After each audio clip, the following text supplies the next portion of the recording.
అమ్మమ్మ నాయనమ్మ ఛానల్కి స్వాగతం అండి. ఈరోజు మీకు నేను బీట్రూట్ కూర ఎలా చేస్తానో చూపిస్తానండి. ఇదిగో బీట్రూట్ కూరలు చాలా రకాలుగా చేస్తారు, కాకపోతే నేను ఈరోజు ఇట్లా ఉడకబెట్టి ఇలా చేశాను అనమాట. ఇదిగో బాగుందా చూసారా? ఉల్లిపాయలు ఎక్కువ వేసి కొబ్బరి కొత్తిమీర వేసి చాలా బాగుందండి. Please like, share and subscribe అండి. ఈ ప్రొసీజర్లోకి వెళ్దామో ఎలా చేస్తానో చూద్దాము. ఈరోజు నేను బీట్రూట్ కూరకి 2 బీట్రూట్లు తీసుకున్నానండి. ఇది 4 ముక్కలు చేసేసి కుక్కర్లో పెట్టేసి ఉడకబెట్టేస్తాను. ఇదిగోనండి, నేను బీట్రూట్ ఫస్టే నేను ఇలా పీల్ చేసేస్తానండి. మొత్తం పీల్ చేసి ముక్కలు చేసేసి కుక్కర్లో పెట్టేసి ఉడకబెట్టడమే. ఇంక ఇది నేను ముందే ఎందుకు పీల్ చేస్తానంటే, ఇది ఉడకబెట్టినప్పుడు కాస్త నీరు వస్తుందండి. ఆ నీరు నేను పారబోయిను, అది చాలా మంచిదన్నమాట. అది అందుకని తాగుతాను. అంకుల్కి ఇస్తే నాకు వద్దంటారు ఆ నీళ్ళు, కానీ నేనైతే మెదలకుండా తాగేస్తాను అనమాట. ఒకవేళ మీరు తాగలేకపోయినా కొంచెం నిమ్మకాయ రసం, కొంచెం పెప్పరు పౌడరు వేసుకొని తాగేస్తే కనుక చాలా మంచిదండి. అది పడేసే పని లేదు ఆ వాటరు. అందుకని మనం ఎంత కడిగినా కూడా తోలు ఇది భూమిలో పండే పంట కదా, ఆ మట్టి అది ఉంటానే ఉంటుంటుందని నేను పీల్ చేసేసి ముక్కలు చేసి వండుతాను అనమాట. కుక్కర్ పెట్టి ఉడికినా చూపిస్తానండి. ఇదిగోనండి, కుక్కర్ వచ్చేసింది, తీసేద్దాము. ఇప్పుడు ఈ ముక్కలు తీసేసుకొని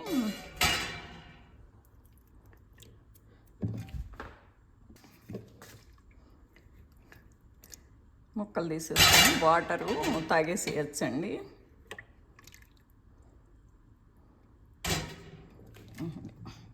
ఇదిగోనండి, ఆ బీట్రూట్ వాటరు కప్పులో కొంపేసుకున్నాను. కొద్దిగా వేడిగా ఉంది, ఆరాక తాగుతానండి. ఇదిగోండి బీట్రూట్లు. అసలు ఇది ఎంత మంచిదంటే చెప్తా ఉండండి మీకు. ఇదిగో చూసారా? అదే కుక్కర్ మనకి నిమ్మకాయ వేయకపోతే కింద ఫ్లోరిన్ పట్టుకున్నట్టు ఉంటుంది కదా, కానీ చూడండి అసలు ఇప్పుడు ఏం లేదు, మామూలుగా ఉంటుంది అన్నమాట. అంటే ఈ లోపల ఏమీ పట్టకుండా ఆ బీట్రూట్ మనకి అంత ఉపయోగమైంది. ఇప్పుడు ఆ వాటర్ తాగినా కానీ, బీట్రూట్ కూర తిన్నా కానీ, మన పొట్టలో ఏదున్నా మొత్తం క్లీన్ అయిపోయినట్టు చక్కగా వచ్చిద్దండి. అందుకని నేను ఆ వాటర్ పారవేయకుండా ఉండేది. ఇక ముక్కలు కోసుకు ఇదిగోనండి, కూర మొదలు పెడతామండి. ఇదిగోండి, ముక్కలు కోసి పక్కన పెట్టేసుకున్నాను. ఉల్లిపాయలు అవి కోసానండి. ఇదిగోనండి, అంకుల్కి ఇందుట్లో ఉల్లిపాయలు ఎక్కువ వేస్తే ఇష్టం, అందుకని కొద్దిగా ఎక్కువ కోసాను. ఇంత మాత్రం కొత్తిమీర తీసుకున్నానండి. కొత్తిమీర లాస్ట్లో వేస్తాను, ఇప్పుడే వేయను. ఈ కూర బీట్రూట్ కూర ఒక మాదిరి ఏదు వాసనగా ఒక రకంగా ఉంటుందండి. అందుకని కొంచెం కొత్తిమీర అది కొద్దిగా అట్లా పడాలన్నమాట. కొబ్బరి కొత్తిమీర పడకపోతే బాగుండదు. ఇదిగోండి, కొద్ది నూనె వేసుకొని ఆన్ చేసుకుందాము.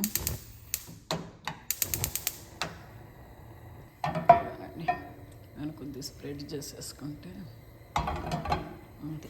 ఇందుట్లో నేను 2 ఊరమిరపకాయలు వేస్తానండి, బాగుంటాయి ఇందుట్లో ఊరమిరపకాయలు.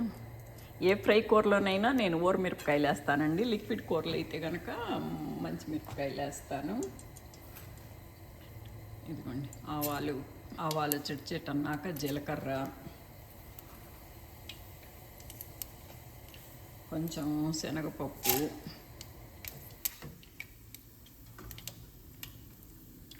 కొంచెం మినప్పప్పు, అన్నీ కొద్ది దండిగానే పడతాయండి. అదే కూర కరకరలాడుతా, ఈ ముక్కలు ఈ పప్పులు కరకరలాడుతా బాగుంటుందని కొద్దిగా ఎక్కువ వేస్తానండి. ఇది కొద్దిగా ఎగనివ్వాలి. ఇది కొద్దిగా గింజలు ఎర్రబడ్డాయండి. ఇప్పుడు కరివేపాకు వేస్తున్నాను. కరివేపాకు కూడా వేగింది. కొంచెం అల్లం వేస్తున్నానండి, కొద్దిగా స్పూన్ పట్టుకుంది అల్లం కూడాను. పచ్చిమిరపకాయలు కూడా ఇదిగోనండి, 2 మిరపకాయలు అంతా వేస్తున్నాను. పచ్చిమిరపకాయల పేస్టు. మామూలుగా నేను ఎప్పుడు మిరపకాయలు చక్రాల్లా కోసే వేస్తానండి. ఇప్పుడు అంకులు ఊరికి పోతే నాకు కూరగాయలు అవి తెచ్చుకోవటం అది ఇబ్బంది అని ఒకసారి కోసేసి పేస్ట్ చేసి పెట్టుకున్నాను అనమాట.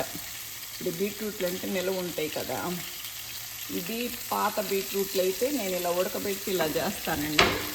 అదే ఫ్రెష్ బీట్రూట్స్ బంచెస్ కనుక తెస్తే కనుక అది డైరెక్ట్గా నేను ఉడకబెట్టకుండానే అది తురిమేసి కూడా ఫ్రై చేసేస్తానండి. లేదు ముక్కలు కోసి ఫుడ్ ప్రాసెసర్లో వేసైనా డైరెక్ట్గా ఫ్రై చేసేస్తాను.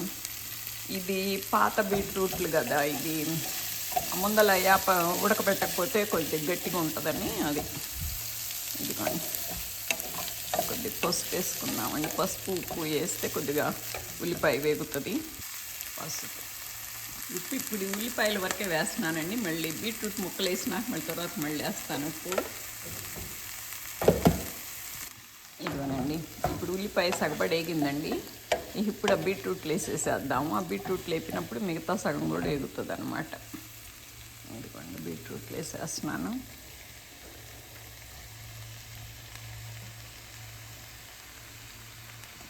ఇంక ఇది కలుపుకుందామండి.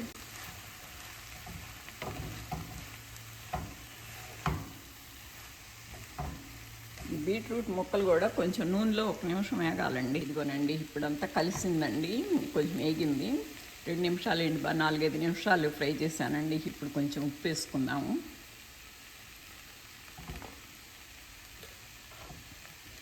ఒక్కొక్కటి వేసేసుకోవటానండి. ఉప్పు కలిసిన తర్వాత కొద్దిగా కొబ్బరి వేసుకుందాము.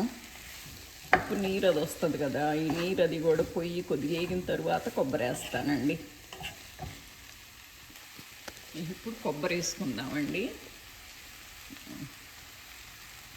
కొబ్బరిని మిక్సీ పట్టలేదండి, తురిమిన కొబ్బరి ఇట్లాగే వేసేస్తున్నాను.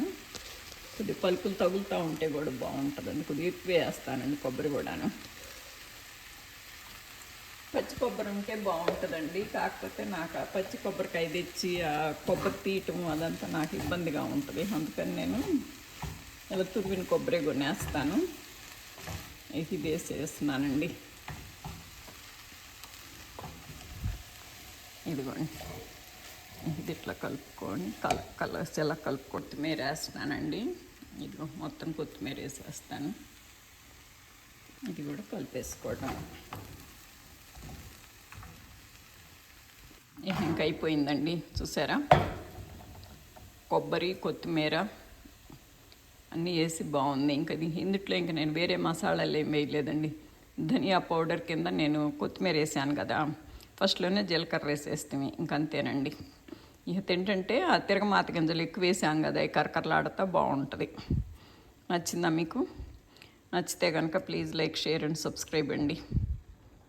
అయ్యో, నేను కారం వేయలేదండి, మీరన్నా గుర్తు చేయలేదు నాకు. అన్నీ వేసాను కానీ కారం వేయలేదు కదా. కారం ఇదిగోనండి, నేను ఇందుట్లోకి వేపుడు కారం వేస్తానండి. కొబ్బరి, వెల్లుల్లిపాయి, కరివేపాకు, ఉప్పు అన్నీ వేసి కొట్టాము, జీలకర్ర, ఆ కారం వేస్తానండి. సాంబార్ కారం ఏమో లిక్విడ్ కూరల్లోకి వేస్తాను. ఇది ఫ్రైలోకి వేపుడు కారం వేస్తాను. అది